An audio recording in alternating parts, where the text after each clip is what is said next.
5, 4, 3, 2, 1. Hello friends, welcome to Kavish good kitchen.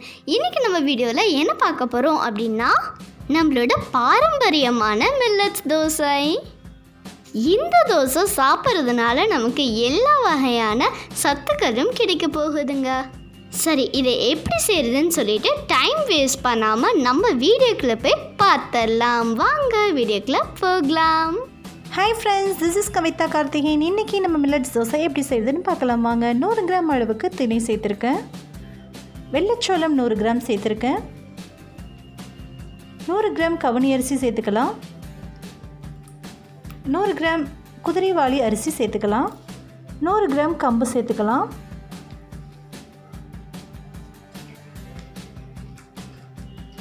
இது வந்து கருப்பு சுண்டல் 100 கிராம் சேர்த்துக்கலாம்.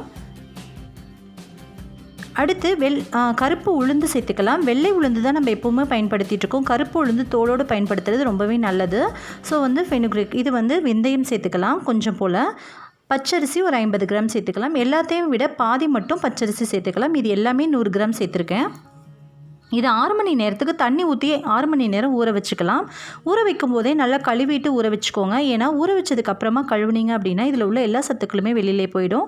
ஒரு 2-3 தடவை கழுவிட்டு தண்ணியை ஊற வச்சு எடுத்துக்கோங்க. இப்போ 6 மணி நேரம்க்கு அப்புறம் பார்க்குறேன், நல்லா ஊறி வந்திருக்கு. இதுக்கு மேலே நீங்கள் இன்னும் சேர்க்கணும், வேறு ஏதாவது சேர்க்கணும்னு நினச்சாலும் சேர்த்துக்கலாம், அது உங்களுடைய இஷ்டம்.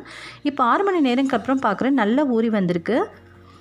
இப்போ இதை மிக்ஸி ஜாரில் சேர்த்து நான் 2 பேட்சாக அரைச்சிக்க போகிறேன். ஏன்னா நிறைய இருக்குது இல்லையா, ஸோ அதனால். இல்லை நீங்கள் கிரைண்டரில் அரைக்கிறதுனால அரைச்சிக்கலாம். நான் மிக்ஸியில் 2 பேட்சாக நான் அரைச்சி எடுத்துக்கிறேன்.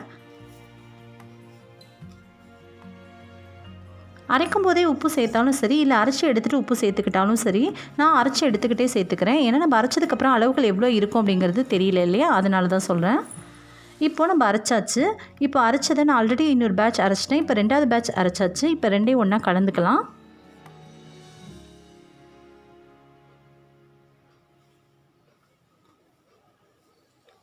இது கலந்துட்டு, இது வந்து பொதுவாகவே வந்து மில்லட்ஸ் வந்து செரிமான சக்தியை வந்து கொஞ்சம் நேரம் தக்க வச்சுருக்கோம். நம்ம செரிமானம் கொஞ்சம் லேட்டாக தான் ஆகும். ஸோ அதுக்காக ஜீரணத்துக்காக கொஞ்சம் போல் இதில் நம்ம சீரகம் சேர்த்துக்கிறோம். அண்ட் தென் கூடவே தேவையான அளவு உப்பு சேர்த்துக்கிறோம். சீரகம் சேர்த்துக்கக்கூடிய காரணம் அதுதான். அது மட்டும் இல்லை, செரிமானம் கொஞ்சம் கூடுதலாக கிடைக்கும் அப்படின்றதுக்காக நம்ம சேர்த்துக்கிறது தான் சீரகம். உப்பு தேவையான அளவு சேர்த்துக்கலாம். இப்போது இது 2ஐயும் நல்லா மிக்ஸ் பண்ணிக்கலாம். ஒரு கரண்டி வச்சு நல்லா தோசை மாவு பதத்துக்கு மிக்ஸ் பண்ணிக்கோங்க. நான் மிக்ஸி ஜாரில் கழுவின தண்ணி இதில் சேர்த்து நான் அதோட மிக்ஸ் பண்ணியிருக்கேன். இப்போது கிட்டத்தட்ட ஒரு 6 மணி நேரம் கழித்து நம்ம பார்க்கலாம். ஒரு 6 மணி நேரம் கழித்து நல்லா புளிக்க வச்சதுக்கப்புறமா இப்போ நம்ம தோசை வறுக்கிறோம். தோசை எவ்வளோ சூப்பராக வருது அப்படின்னு சொல்லிட்டு பாருங்கள். நல்ல மொறுன்னு ரொம்ப டேஸ்டியாக சூப்பரான ஒரு தோசை, மொறுன்னு தோசை ரெடி ஆகிட்டுருக்குங்க.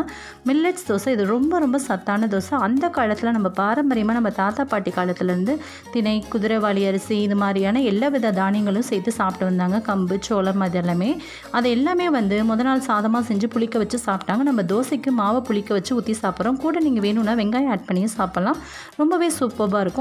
கண்டிப்பாக நீங்கள் இதை உங்கள் வீட்டில் ட்ரை பண்ணி பார்த்துட்டு உங்கள் குழந்தைங்களுக்கு செஞ்சு கொடுங்க. ரொம்பவே சத்துள்ள ஒரு தோசை. குழந்தைங்க வந்து கம்பு கூழ்லாம் காய்ச்சி கொடுத்தோம் அப்படின்னா குடிக்க மாட்டாங்க. இது மாதிரி தோசையை ஈஸியாக நம்ம கொடுத்துடலாம். ஓகே ஃப்ரெண்ட்ஸ், இது வரைக்கும் பொறுமையாக பார்த்தவங்க அனைவருக்கும் ரொம்ப ரொம்ப நன்றி. இன்னொரு இன்ட்ரெஸ்டிங்கான வீடியோவில் சந்திக்கும் மாதிரி நன்றி, வணக்கம். Thank you friends. இந்த சத்தான மில்லட் தோசையை உங்கள் குழந்தைங்களுக்கு செஞ்சு பாருங்கள். நானும் இந்த மில்லட் தோசையை சாப்பிட போகிறேன். Thank you friends. தேங்க்யூ ஃபார் வாட்சிங். பாய்.